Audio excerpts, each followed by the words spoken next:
আপনি কি জানেন, সবার ভাগ্যে শ্রীমদ্ ভগবদ গীতা শ্রবণ করা জোটে না, আর যারা এটি শোনেন তারা আর সাধারণ মানুষ থাকেন না। আপনি যদি এই ভিডিওটি দেখছেন তবে বুঝে নিন যে স্বয়ং ভগবান শ্রীকৃষ্ণই আপনাকে এখানে নিয়ে এসেছেন, কারণ তার কৃপা ও অনুপ্রেরণা ছাড়া কেউ গীতার এই দিব্য জ্ঞান লাভ করতে পারে না। আমি পূর্ণ বিশ্বাসের সাথে বলতে পারি, যদি আপনি শান্ত মনে এই ভিডিওটি শেষ পর্যন্ত দেখেন ও শোনেন তবে আপনার চিন্তাধারা বদলে যাবে, আপনার সমস্ত ভয় দূর হবে এবং জীবনের প্রতি আপনার দৃষ্টিভঙ্গি সম্পূর্ণ পরিবর্তিত হবে।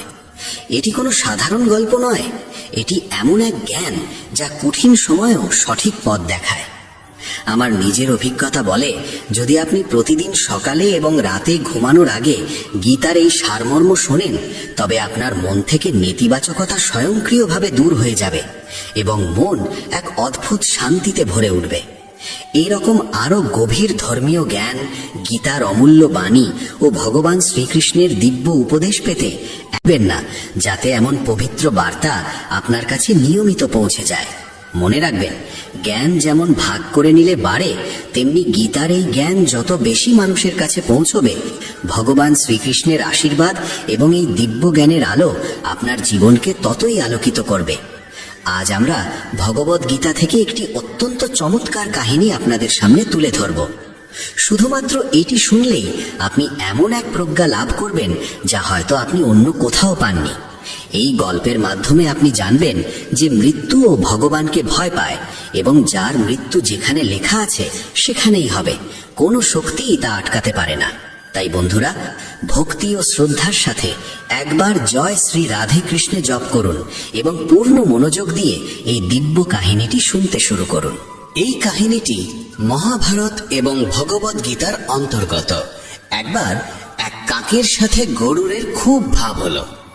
দুজনে একসাথে অনেকটা সময় কাটাতেন। তাদের বন্ধুত্ব এতটাই গভীর ছিল যে তারা একে অপরের কাছে কোনো গোপন কথা রাখতেন না। একদিন তারা নদীর তীরে একটি গাছের ডালে বসে গল্প করছিলেন। এমন সময় মৃত্যুর দূত অর্থাৎ যমদূত সেখান দিয়ে যাচ্ছিলেন। তিনি কাকটির দিকে তাকিয়ে একটু হাসলেন। গরুর এবং কাক যমদূতের এই হাসি উপেক্ষা করে নিজেদের গল্পে মগ্ন রইলেন। কিন্তু পরদিনও একই ঘটনা ঘটল। সেই যমদূত আবার সেখান দিয়ে গেলেন এবং কাকের দিকে তাকিয়ে হাসলেন। এবার কাকটির মনে সন্দেহ জাগল।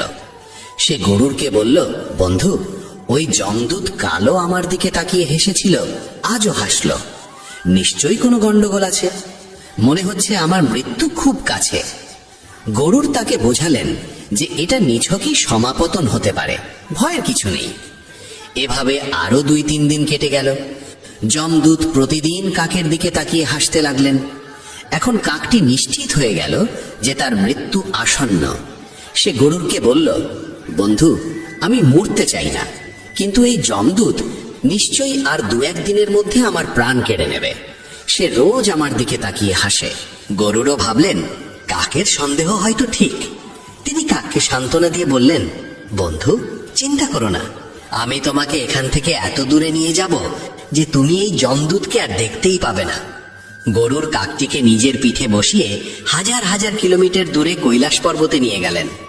দুজনেই ভাবলেন এবার আর ভয়ের কিছু নেই। কিন্তু কৈলাস পর্বতের একটি গুহায় পৌঁছানো মাত্রই তারা দেখলেন যমদূত সেখানে আগে থেকেই উপস্থিত। কাকটিকে দেখা মাত্রই তিনি তার দিকে একটি জম্পাস ছুড়ে দিলেন এবং মুহূর্তের মধ্যে কাকটির প্রাণ হরণ করলেন। গরুর অবাক হয়ে দাঁড়িয়ে রইলেন। তিনি যমদূতকে জিজ্ঞেস করলেন, আপনি ওকে মারলেন কেন? যমদূত উত্তর দিলেন, এই মুহূর্তে ওর মৃত্যু লেখা ছিল, তাই আমি ওর প্রাণ নিলাম। গরুর তখন জিজ্ঞেস করলেন, তাহলে আপনি ওই বনে ওর দিকে তাকিয়ে হাসছিলেন কেন? মারার হলে তো ওখানেই মারতে পারতেন। যমদূত উত্তর দিলেন, আসলে ওর মৃত্যু এই কৈলাস পর্বতেই লেখা ছিল, কিন্তু 4-5 দিন আগে ওকে ওই বনে দেখে আমি অবাক হয়ে ভাবছিলাম এত অল্প সময়ে ও এখান পর্যন্ত পৌঁছাবে কি করে। ওর ডানা ছোট, ও বেশি দূর উঠতে পারে না, তাহলে হাজার হাজার মাইল দূরের এই কৈলাসেও আসবে কি করে। এই কথা ভেবেই আমি প্রতিদিন হাসতাম। কিন্তু ভাগ্যের লীলা দেখুন, ওর সবচেয়ে ভালো বন্ধুই ওকে এত কম সময়ে মৃত্যুর ঠিকানায় পৌঁছে দিল। তাই বন্ধুরা, জীবন এবং মৃত্যু হলো ভাগ্যের লিখন। এর থেকে লুকোনোর বা পালানোর কোনো উপায় নেই। যতদিন আপনার আয়ু আছে কেউ আপনাকে মারতে পারবে না, কিন্তু যখন মৃত্যু শিয়রে তখন হাজার চেষ্টা করেও কেউ আপনাকে বাঁচাতে পারবে না। তাই মৃত্যুকে ভয় পাবেন না, শুধু সকাল সন্ধ্যা ঈশ্বরের ধ্যানে মগ্ন থাকুন। ঈশ্বর আমাদের সর্বদাই সাহায্য করেন, কারণ তাকে স্মরণ করলে মৃত্যুকেও জয় করা যায় বা তার ভয় কমে যায়। গীতা ও পুরাণে এই বিষয়ে একটি অত্যন্ত সুন্দর ও শিক্ষণীয় গল্প পাওয়া যায়। কনৌজ নগরে অজামিল নামে এক ব্রাহ্মণ বাস করতেন। তিনি ছিলেন শাস্ত্রজ্ঞ, বিনয়ী, সদাচারী এবং গুণী। তিনি ব্রহ্মচর্য পালন করতেন, সত্যবাদী ছিলেন এবং গুরু ও সাধু সন্তদের সেবা করতেন। একবার পিতার আদেশে তিনি বনে গিয়েছিলেন ফল, ফুল ও কুশ ঘাস সংগ্রহ করতে। ফেরার পথে তিনি দেখলেন এক মদ্যপ ব্যক্তি একটি গণিকার সাথে অশালীন অবস্থায় ঘুরে বেড়াচ্ছে।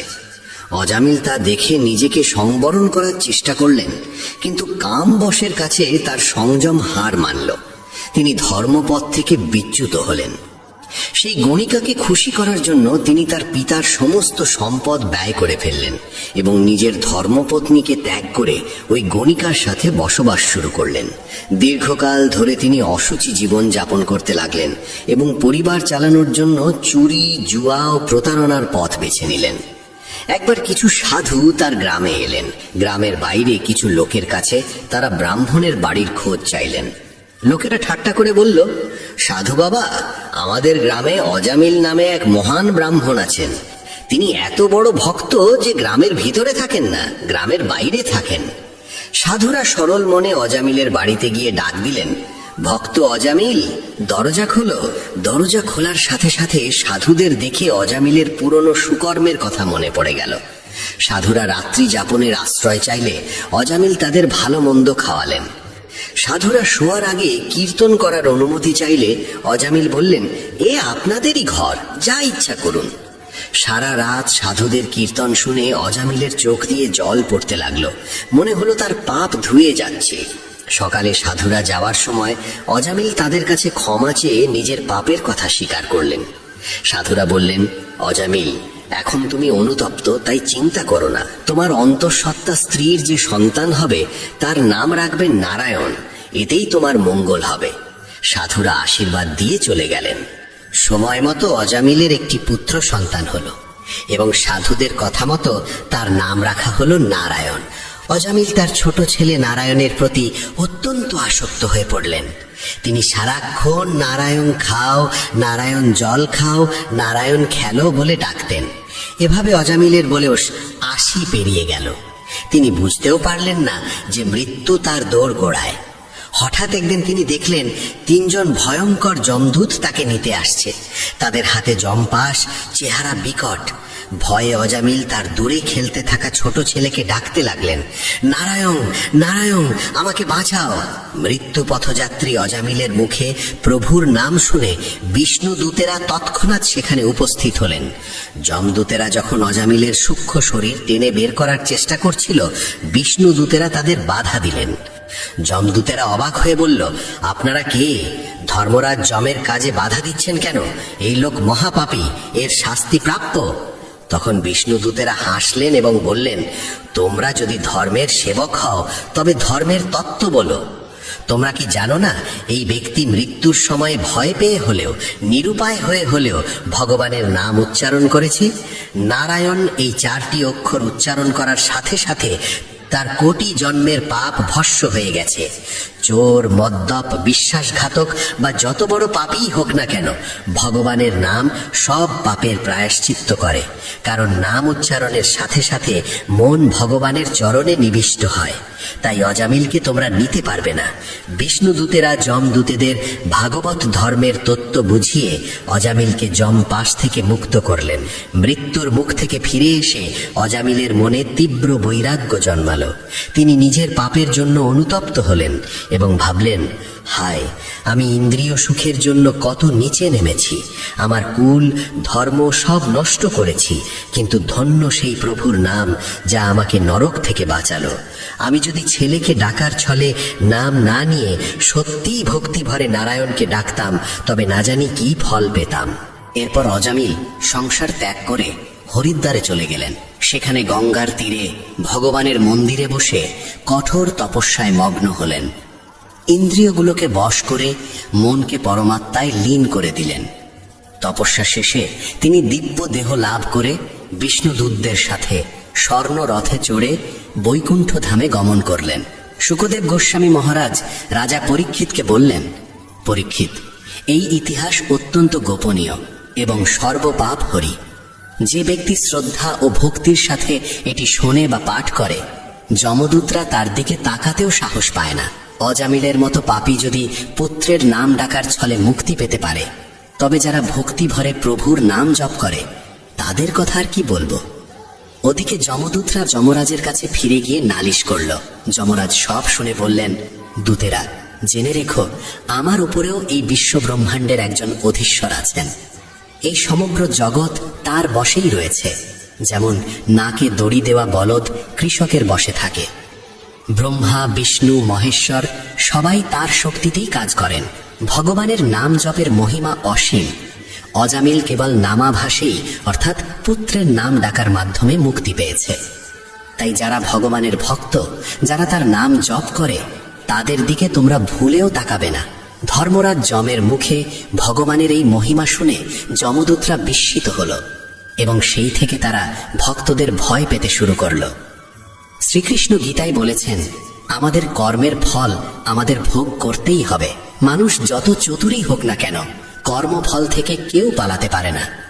আপনি যদি জেনে বা অজান্তে ভালো কাজ করেন, তবে সেই পুণ্য আপনাকে কঠিন সময় রক্ষা করবে। আর যদি পাপ বা অন্যায় করেন, তবে তার শাস্তি আপনাকে পেতেই হবে। বলা হয়, পরমাত্মার সিসিটিভি ক্যামেরা সর্বত্র লাগানো আছে। প্রকৃতি বা পরমেশ্বর আমাদের প্রতিটি কাজের ওপর সর্বক্ষণ নজর রাখছেন। মাঝে মাঝে আমাদের মনে প্রশ্ন জাগে, এই পৃথিবীতে পাওয়া অসম্ভব কি? ধন, যশ, খ্যাতি বা ভালোবাসা, এগুলো কি অসম্ভব? না, অসম্ভব হলো নিজের ভুল বা দোষ স্বীকার করা। মানুষ সহজে নিজের ভুল মানতে চায় না, কিন্তু যে ব্যক্তি নিজের ভুল স্বীকার করে এবং তা সংশোধন করার চেষ্টা করে, তার উন্নতির পথে কোনো বাধা থাকে না। তাই আত্মবিশ্বাসী হন, ভুল না করার চেষ্টা করুন, আর ভুল হলে তা স্বীকার করে শুধরে নিন। জীবন আনন্দে ভরে উঠবে। শ্রীকৃষ্ণ বলেছেন, আমরা পুতুলের মতো এই পৃথিবীতে আসি এবং চলে যাই। আমাদের আসা বা যাওয়ার সময় নির্দিষ্ট নয়। শ্রীকৃষ্ণের কথায় মানুষ ধূলিকণা দিয়ে তৈরি এবং শেষমেশ ধূলিকণাতেই মিশে যায়। তাই লোভ করা উচিত নয়। মানুষ সঙ্গে কিছুই আনে না, কিছুই নিয়েও যায় না। সারা জীবন অন্যের জন্য খেটে মরে, আর মৃত্যুর পর সব অন্যের জন্যই রেখে যায়। তাই লোভ ত্যাগ করে পুণ্যের পথে চলাই শ্রেয়। শ্রীকৃষ্ণ আরো বলেন, জগতের সমস্যা হলো মানুষ অন্যের জীবন দেখে ভাবে তারা কত সুখে আছে, আর নিজের জীবন নিয়ে শুধুই অভিযোগ করে। কিন্তু মনে রাখবেন, প্রত্যেকের জীবনেই কোনো না কোনো সমস্যা আছে। অন্যের দিকে তাকানো বন্ধ করে নিজের কর্মে মনোযোগ দিন, কারণ কর্ম ভালো হলে সব ভালো হবে। অহেতুক দুশ্চিন্তা না করে ধৈর্য ধরুন। যা হওয়ার তা হবেই, তা আমাদের নিয়ন্ত্রণে নেই। আমাদের নিয়ন্ত্রণে আছে কেবল আমাদের কর্ম। জীবন গঠনে চিন্তা এবং কর্ম উভয়ই গুরুত্বপূর্ণ। শুধু ভাবলে কাজ হবে না, আবার না ভেবে কাজ করলেও হবে না। গাছ কাটতে হলে যেমন কুঠারের ঘাস সঠিক জায়গায় দিতে হয়, তেমনি চিন্তা ও কর্মের সঠিক সমন্বয়েই সাফল্য আসে। ভগবান শ্রীকৃষ্ণ বলেছেন, আত্মা অমর, দেহ নশ্বর, বালির মতো যা একদিন মাটিতে মিশে যাবে। কিন্তু আত্মাকে কেউ হত্যা করতে পারে না, আগুনের দহন করতে পারে না, জল ভেজাতে পারে না। শ্রীকৃষ্ণ আরো বলেছেন, তুমি তোমার জীবনের রচয়িতা। তুমি যেমন বীজ বুনবে তেমনই ফল পাবে। কঠোর পরিশ্রমের মাধ্যমেই তুমি তোমার কাঙ্ক্ষিত লক্ষ্যে পৌঁছতে পারো। অনেকেই বড় কিছু হওয়ার স্বপ্ন দেখে, কিন্তু পরিশ্রম করে না, তাই তারা কিছুই পায় না। নিজের জীবনের কারিগর নিজেই হন। জীবনে চলার পথে পাথর আসবেই, কখনো অপমান, কখনো ব্যর্থতা, কখনো বা নিন্দার পাথর। পৃথিবী আপনাকে পাথর মারবে, কিন্তু আপনি সেই পাথর দিয়ে নিজের জন্য ব্যথার পাহাড় বানাবেন নাকি সাফল্যের সেতু, তা আপনার হাতে। নিন্দাকে ভয় পাবেন না। নিন্দুককে নিজের হিতাকাঙ্ক্ষী মনে করে নিজেকে শোধরানোর কাজে লাগান। মহাভারতের একটি ঘটনা দিয়ে শেষ করি। গুরু দ্রোণাচার্য পাণ্ডব ও কৌরবদের ধনুর্বিদ্যা শেখাচ্ছিলেন। একদিন তিনি তাদের পরীক্ষা নেওয়ার জন্য বনে নিয়ে গেলেন।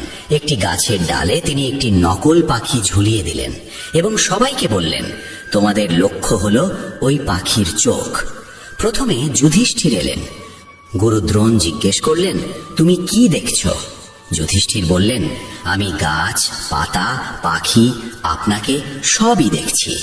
গুরু দ্রোণ তাকে বললেন, তুমি এখনো প্রস্তুত নও, সরে দাঁড়াও।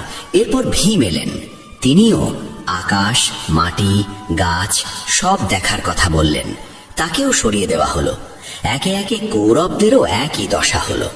শেষে অর্জুন এলেন। গুরু দ্রোণ তাকেও একই প্রশ্ন করলেন, অর্জুন তুমি কি দেখছো? অর্জুন তীক্ষ্ণ দৃষ্টিতে তাকিয়ে বললেন, গুরুদেব, আমি শুধুমাত্র পাখিটির চোখ দেখতে পাচ্ছি, আর কিচ্ছু না।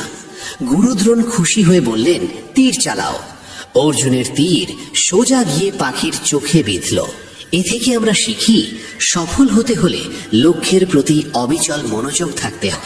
ভগবান শ্রীকৃষ্ণ বারবার গীতায় বলেছেন, যে ব্যক্তি সত্য জ্ঞান অর্জন করে সে পরম সিদ্ধি লাভ করে, জন্ম মৃত্যুর চক্র থেকে মুক্ত হয় এবং আর মৃত্যুলোকের বন্ধনে আবদ্ধ থাকে না।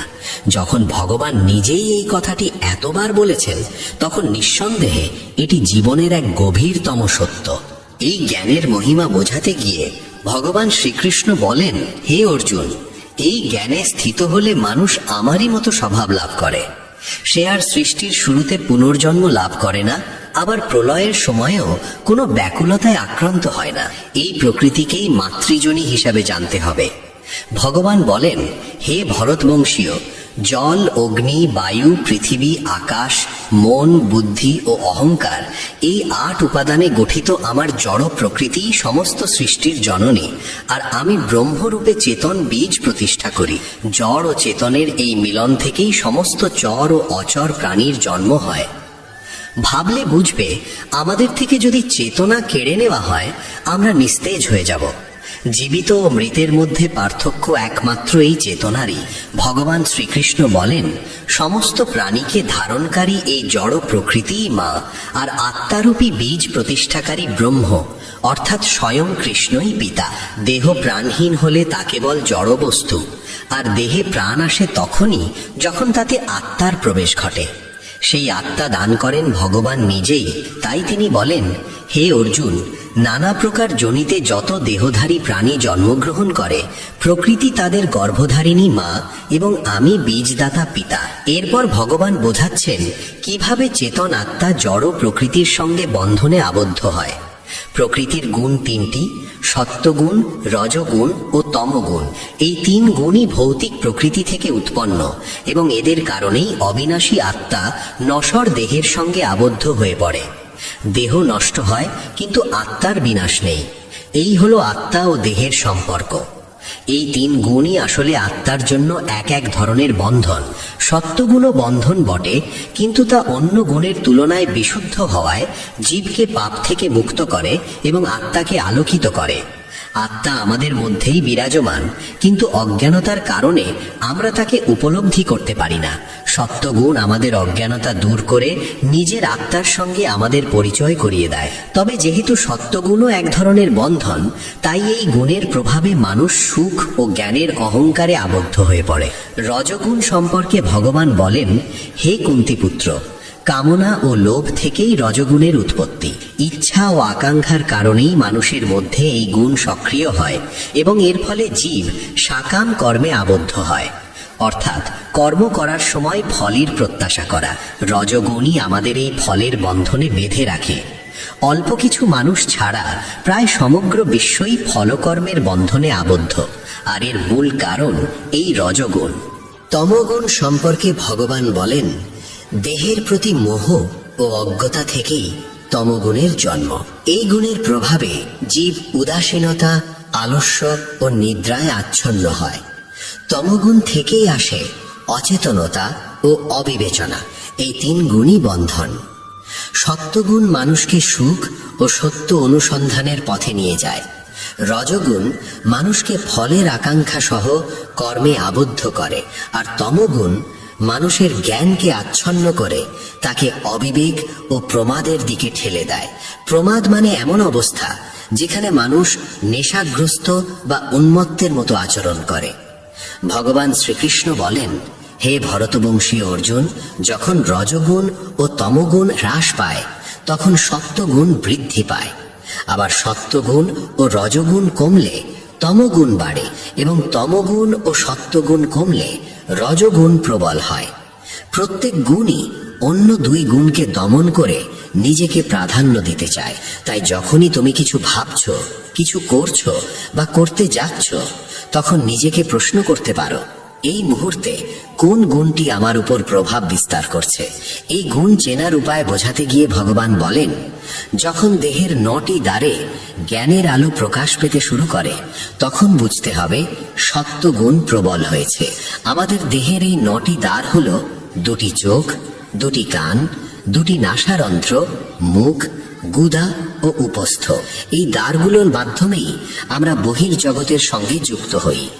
যখন এই সব দ্বারে জ্ঞানের দীপ্তি ফুটে ওঠে তখন জানবে সত্ত্বগুণ বৃদ্ধি পাচ্ছে। হে অর্জুন, যখন লোভ, ফলের আকাঙ্ক্ষা ও চঞ্চলতার কারণে ভোগের প্রতি অস্থির আকর্ষণ বাড়ে তখন বুঝতে হবে রজগুণ সক্রিয় হয়েছে। আর যখন কেউ অলসভাবে বসে থাকতে আনন্দ পায়, নিজের অজ্ঞতাতেই সুখ খুঁজে নেয়, মোহের কারণে কর্তব্য পরিত্যাগ করে বা উন্মত্ত আচরণে লিপ্ত হয়, তখন জানবে তার মধ্যে তমগুণ বৃদ্ধি পাচ্ছে। তমগুণ মানেই চরম অবিবেক, যেখানে সঠিক ও ভুলের পার্থক্য করার ক্ষমতাই লুপ্ত হয়ে যায়।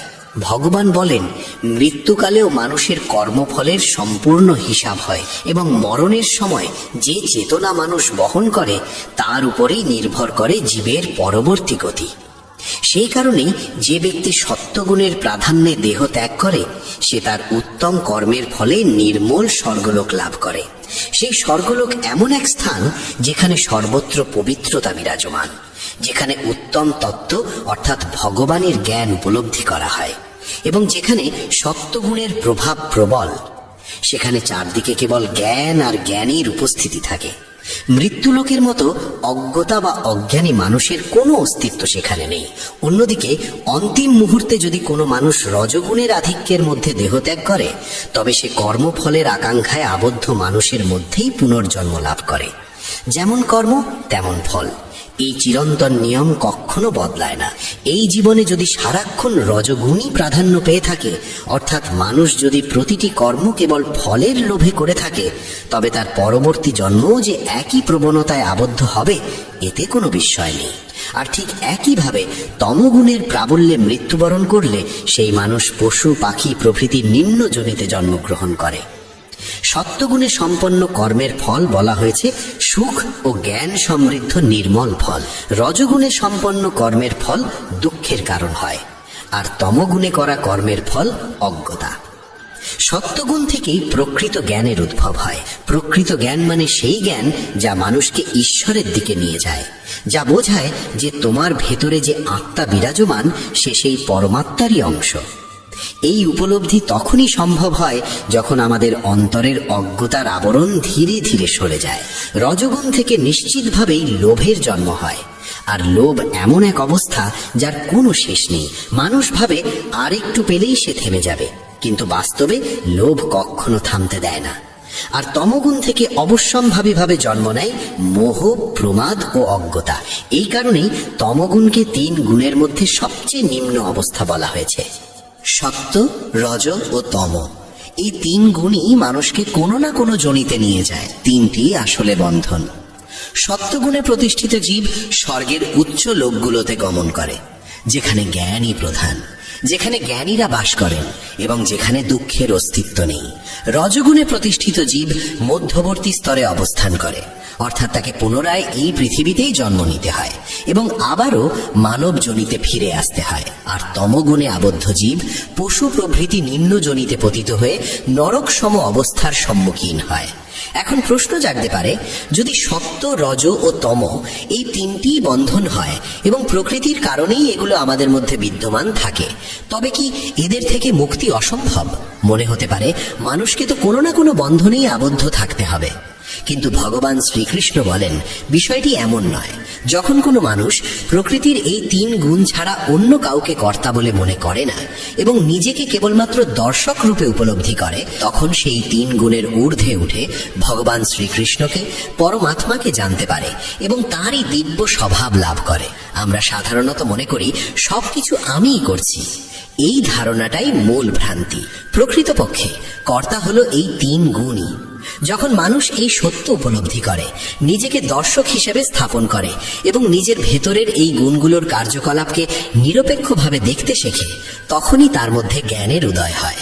দেহধারী জীব যখন প্রকৃতির এই 3 গুণকে অতিক্রম করতে সক্ষম হয়, তখন সে জন্ম, মৃত্যু, বার্ধক্য ও সমস্ত প্রকার দুঃখ কষ্ট থেকে মুক্ত হয়ে এই জীবনেই পরমানন্দময় অমৃতের স্বাদ গ্রহণ করে। শ্রীকৃষ্ণের এই বাণী শ্রবণ করে অর্জুনের মনে প্রশ্ন জাগে।